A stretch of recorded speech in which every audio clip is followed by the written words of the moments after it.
परिचय। प्रिया, तुम इन तीलियों के साथ क्या कर रही हो? मैं इन तीलियों की सहायता से अलग अलग तरह की आकृतियां बना रही हूँ। देखो, मैंने एक समांतर चतुर्भुज बनाया है। ये तो अच्छा है। क्या अब तुम एक त्रिभुज बना सकती हो? हाँ, मैं बना तो सकती हूँ, पर अब मेरे पास सिर्फ 2 तीलियां बची हैं। कोई समस्या नहीं, तुम अब भी एक त्रिभुज बना सकती हो। लेकिन कैसे? ये तीलियां मुझे दो। देखो, अब दोनों आकृतियों का आधार एक ही है। हाँ, यह तो बहुत आसान था।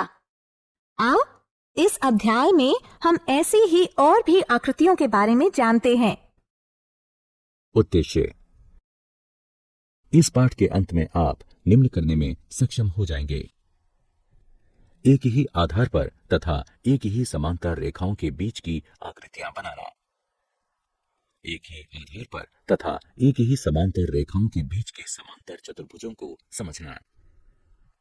एक ही आधार पर तथा एक ही समांतर रेखाओं के बीच के त्रिभुजों को समझना। समांतर चतुर्भुजों और त्रिभुजों के क्षेत्रफल से संबंधित प्रमेयों को सिद्ध करना। समांतर चतुर्भुजों और त्रिभुजों के क्षेत्रफल से संबंधित उदाहरणों को हल करना। परिभाषाएं। किसी भी समतल क्षेत्र के विस्तार अथवा उसकी माप को उस क्षेत्र का क्षेत्रफल कहते हैं। और क्या आप जानते हैं कि समतल क्षेत्र क्या है? किसी समतल का वह भाग जो किसी बंद आकृति के अंदर हो, वह उसी आकृति का समतल क्षेत्र कहलाता है।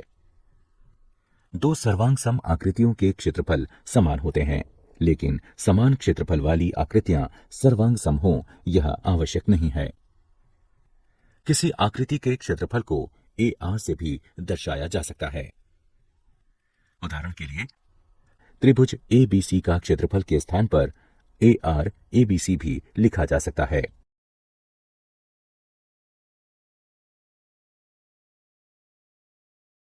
एक ही आधार पर बनी आकृतियां। इस आकृति की ओर देखिए। यहां 2 आकृतियां हैं, एक आयत ABCD और एक समांतर चतुर्भुज CDEF। अब हम देख सकते हैं कि दोनों आकृतियों में आधार CD उभयनिष्ठ है। ठीक इसी तरह इस आकृति में त्रिभुज ABC और त्रिभुज BCD एक ही आधार BC पर स्थित हैं। अब इस आकृति को देखें। इसमें एक त्रिभुज ECD और एक समांतर चतुर्भुज ABCD दोनों एक आधार यानी CD पर स्थित हैं। एक आधार और एक ही समांतर रेखाओं के बीच की आकृतियां।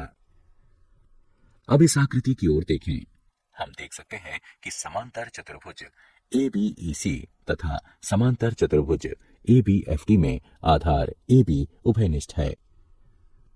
साथ ही समांतर चतुर्भुज ABEC के शीर्ष C और E जो भुजा AB के सम्मुख हैं तथा समांतर चतुर्भुज ABFD के शीर्ष D और F जो भुजा AB के सम्मुख है, एक ही भुजा CF पर हैं जो AB के सम्मुख है। इसलिए हम कह सकते हैं कि दोनों समांतर चतुर्भुज एक ही आधार AB पर तथा एक ही समांतर रेखाओं AB तथा CF के बीच स्थित हैं। ठीक इसी तरह इस चित्र में ADB तथा ACB दोनों त्रिभुज एक ही आधार AB पर तथा एक ही समांतर रेखाओं AB तथा DC के बीच स्थित है।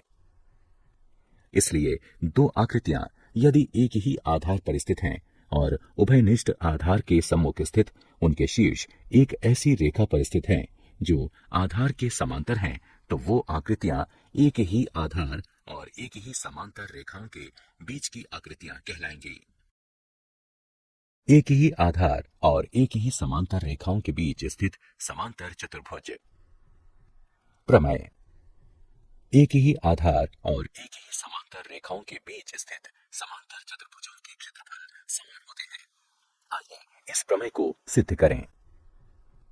दिया गया है 2 समांतर चतुर्भुज ABEC और ABFD जो एक ही आधार AB तथा एक समांतर रेखाओं AB और CF के बीच स्थित हैं।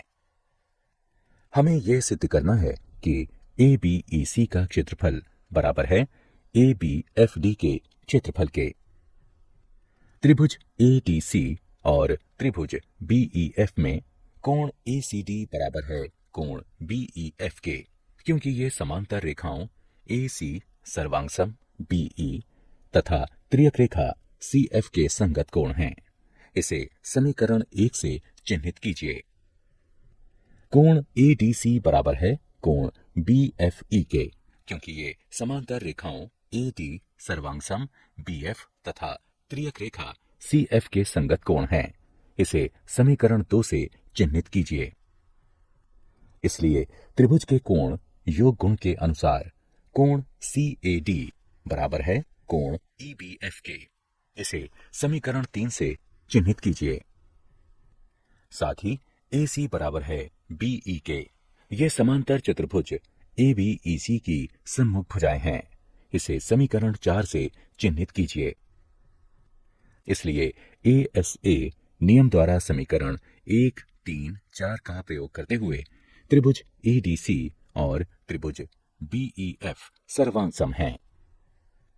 जो कि सर्वांगसम आकृतियों के क्षेत्रफल समान होते हैं, इसलिए ADC का क्षेत्रफल बराबर है BEF के क्षेत्रफल के। इसे समीकरण 5 के रूप में चिन्हित कीजिए। अब ABEC का क्षेत्रफल बराबर है ADC के क्षेत्रफल जमा ABED के क्षेत्रफल के।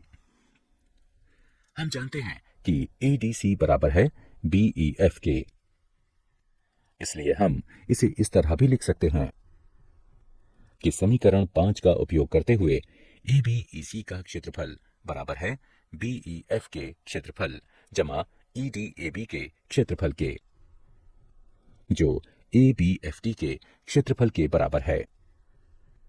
इसलिए समांतर चतुर्भुज ABEC तथा ABFD दोनों के क्षेत्रफल बराबर हैं।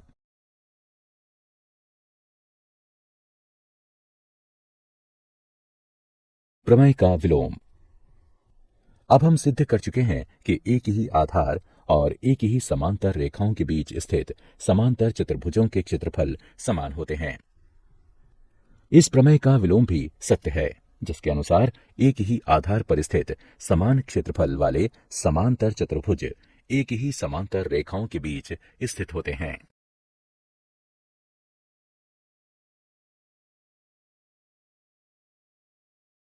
उदाहरण: यदि एक समांतर चतुर्भुज और एक त्रिभुज एक ही आधार और एक ही समांतर रेखाओं के बीच स्थित है, तो सिद्ध कीजिए कि समांतर चतुर्भुज उसी त्रिभुज जैसे दो त्रिभुजों से बना होता है। मान लेते हैं कि एक उभयनिष्ठ आधार BC पर और एक ही समांतर रेखाओं AE और BC के बीच समांतर चतुर्भुज ABCD और एक त्रिभुज EBC स्थित है।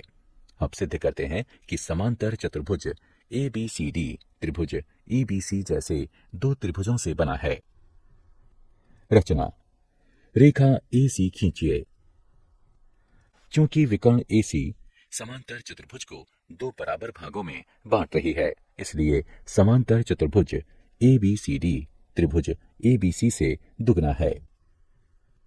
किंतु त्रिभुज ABC और EBC एक ही आधार BC और एक ही समांतर रेखाओं AE और BC के बीच स्थित हैं, इसलिए वह दोनों समान हैं।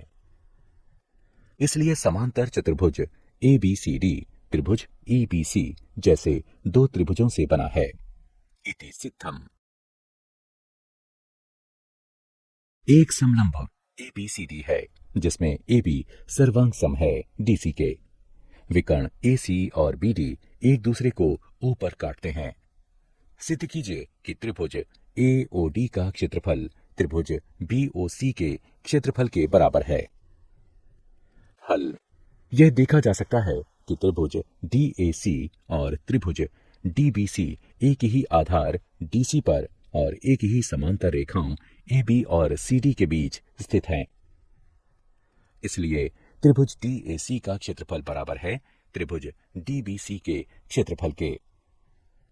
अर्थात त्रिभुज DAC का क्षेत्रफल घटा त्रिभुज DOC का क्षेत्रफल बराबर त्रिभुज DBC का क्षेत्रफल घटा त्रिभुज DOC का क्षेत्रफल। और इस प्रकार त्रिभुज AOD का क्षेत्रफल त्रिभुज BOC के क्षेत्रफल के बराबर है।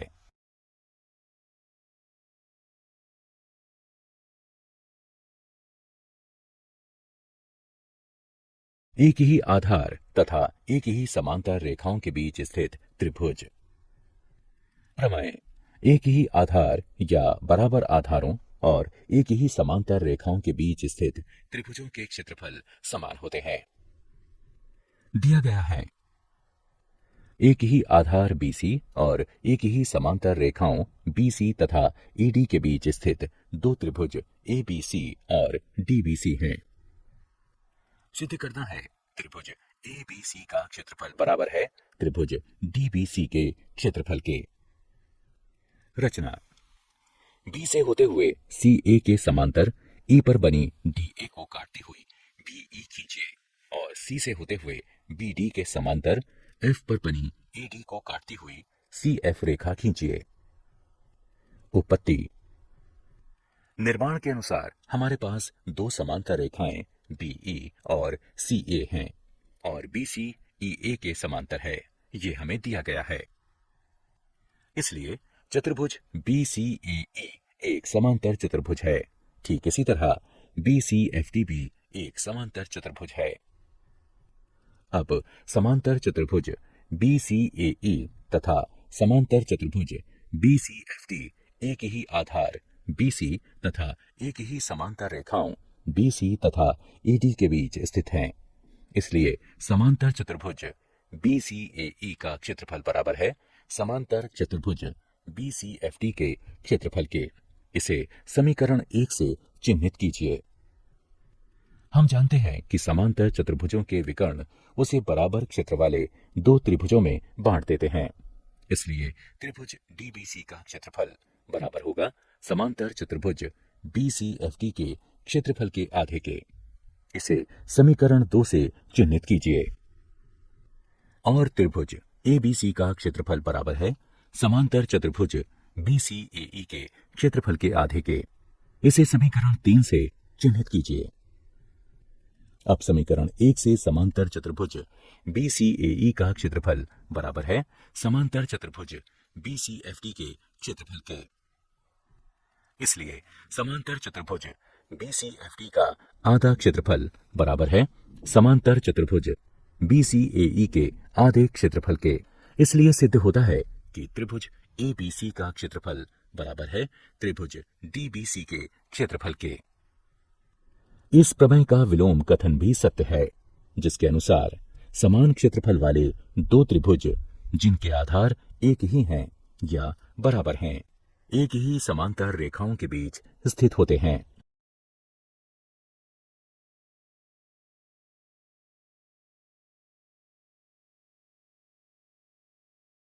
उदाहरण। एक त्रिभुज ABC में E माध्यिका AD का मध्य बिंदु है। सिद्ध कीजिए कि त्रिभुज BED का क्षेत्रफल बराबर है 1/4 त्रिभुज ABC के क्षेत्रफल के। हल। दिया गया है AD त्रिभुज ABC की माध्यिका है, इसलिए यह त्रिभुज ABC को बराबर क्षेत्रफल वाले दो त्रिभुजों में बांटेगा। इसलिए त्रिभुज ABD का क्षेत्रफल बराबर है त्रिभुज ACD के क्षेत्रफल के। इसके अनुसार त्रिभुज ABD का क्षेत्रफल बराबर है 1/2 त्रिभुज ABC के क्षेत्रफल के। इसे समीकरण 1 से चिन्हित करें। त्रिभुज ABD में AD का मध्यबिंदु E है, इसलिए BE माध्यिका है। इसलिए त्रिभुज BED का क्षेत्रफल बराबर है त्रिभुज ABE के क्षेत्रफल के। अर्थात त्रिभुज BED का क्षेत्रफल बराबर है 1/2 त्रिभुज ABD के क्षेत्रफल के। अर्थात समीकरण 1 के अनुसार त्रिभुज BED का क्षेत्रफल बराबर है 1/2 गुणा 1/2 त्रिभुज ABC के क्षेत्रफल के, जिससे यह सिद्ध होता है कि त्रिभुज BED का क्षेत्रफल बराबर है 1/4 त्रिभुज ABC के क्षेत्रफल के।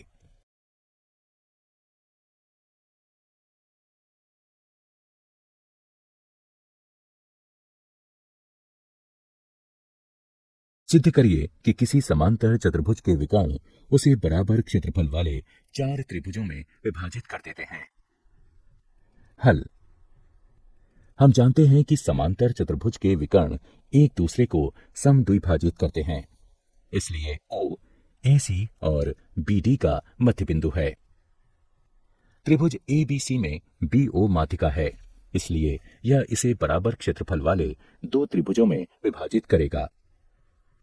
इसलिए त्रिभुज AOB का क्षेत्रफल बराबर है त्रिभुज BOC के क्षेत्रफल के।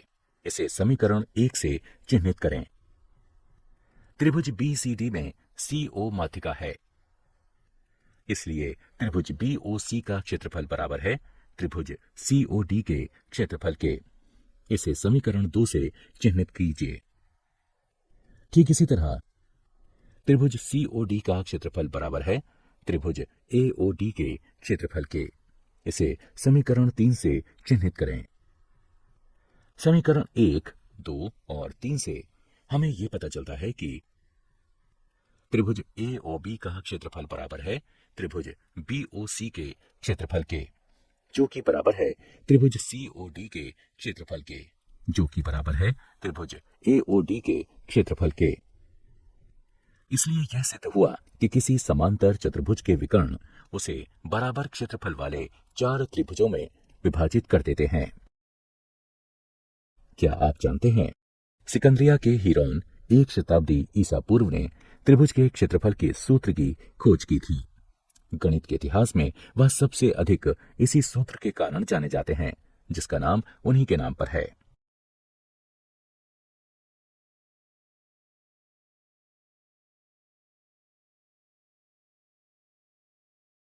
सारांश। आइए हमने जो कुछ सीखा है उसे संक्षेप में दोहराएं। किसी आकृति का क्षेत्रफल वह संख्या किसी इकाई में है जो उस आकृति के अंदर आने वाले समतल को दर्शाती है। 2 सर्वांग सम आकृतियों के क्षेत्रफल बराबर होते हैं, लेकिन इस कथन का विलोम भी सही हो ये आवश्यक नहीं है। 2 आकृतियां यदि एक ही आधार पर स्थित हैं और उभयनिष्ठ आधार के सम्मुख स्थित उनके शीर्ष एक ऐसी रेखा पर स्थित है जो आधार के समांतर हैं, तो वो आकृतियां एक ही आधार और एक ही समांतर रेखाओं के बीच की आकृतियां कहलाएंगी। एक ही आधार या बराबर आधारों और एक ही समांतर रेखाओं के बीच स्थित समांतर चतुर्भुजों के क्षेत्रफल बराबर होते हैं। एक ही आधार या बराबर आधारों पर स्थित समान क्षेत्रफल वाले समांतर चतुर्भुज एक ही समांतर रेखाओं के बीच स्थित होते हैं। एक ही आधार या बराबर आधारों और एक ही समांतर रेखाओं के बीच स्थित त्रिभुजों के क्षेत्रफल समान होते हैं। किसी त्रिभुज का क्षेत्रफल उसके आधार और लंब के गुणनफल का आधा होता है। एक ही आधार या बराबर आधारों पर स्थित समान क्षेत्रफल वाले त्रिभुज एक ही समांतर रेखाओं के बीच स्थित होते हैं। एक त्रिभुज की माध्यिका उसे बराबर क्षेत्रफल वाले 2 त्रिभुजों में बांटती है। एक ही आधार या बराबर आधारों पर स्थित समान क्षेत्रफल वाले समांतर चतुर्भुज एक ही समांतर रेखाओं के बीच स्थित होते हैं। एक त्रिभुज की मध्य उसे 2 बराबर क्षेत्रफल वाले त्रिभुज में बांटती है।